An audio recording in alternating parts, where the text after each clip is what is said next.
All right, matte box time.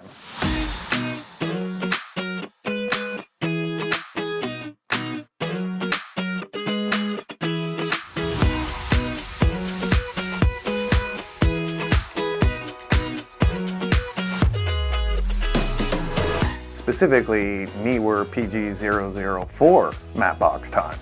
So this matte box I won in an online contest, and I don't ever win anything, so that was pretty cool. Anyway, I used this matte box on a shoot and really enjoyed using it, so I thought I'd do a little review. With this you get the case, hard shell case, soft hard shell case, but still pretty durable. In it you get the 9-stop VND filter, which is pretty sweet. You get the black bellows in case you're using a lens which doesn't quite work with the matte box the way it's set up. You get the 15mm standard rod clamp with airy mount. You get 4 step-up rings, which are 67, 72, 77, and 82mm. And these are double threaded, so you can so they screw on the end of your lens and you can still use a screw-on circular filter after, which is pretty nice. And then you get the matte box. So let's talk about the matte box. This is pretty nice.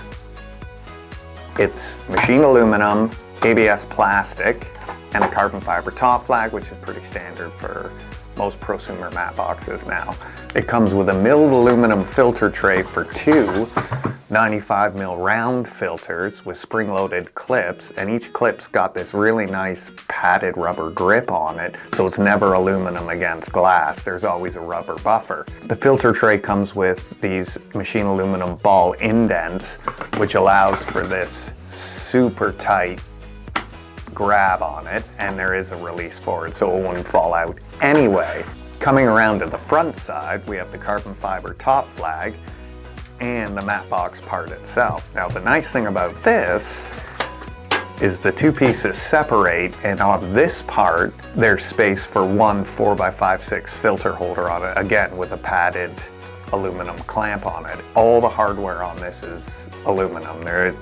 I think the only plastic on this is this part here. The sides have airy mounts, same as the top flag does, and I assume you can get side flags for this, although none came in the package. Again, this plastic is really quite nice. It's got that anti-glare, soft touch, rubber coated plastic on it, so it just feels really high quality. This piece feels super high quality, but because it's aluminum, it is a little bit heavier than the carbon fiber or plastic ones, but it's so solid. It's got this really nice soft touch felt here to help reduce any light bouncing around inside. And look at that, they've even taken the time to insert a separate little clip out of machined aluminum. It's pretty sweet. So let's talk about the VND. This is the VND, it's 9 stops. It's got a 0.8 mod gear and a 15mm standard rail mount, so you could put a follow focus motor on here and control the VND filter. This again has the same ball indents on it. And the dial is super smooth. It feels so high quality, which surprises me at its price point. Neewer said that this was going to be $299, this version with the VND, which is a pretty great price. The dual rail mount fits like a glove with its airy mounts on it,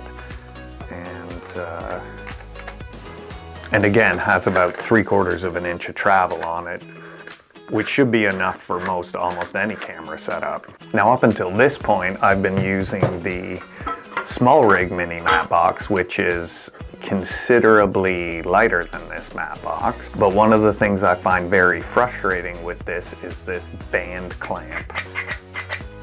I fight with this every time I try to put it on the lens, whereas this unit, I don't have any fight. The whole thing just goes together and clamps in.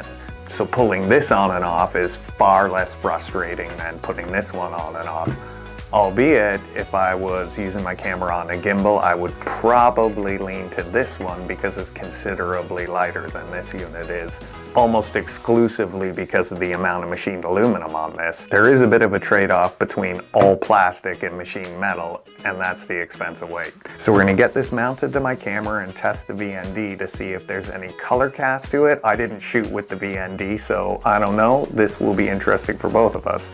The VND, which I didn't mention, has hard stops on it so you don't get that dreaded X pattern.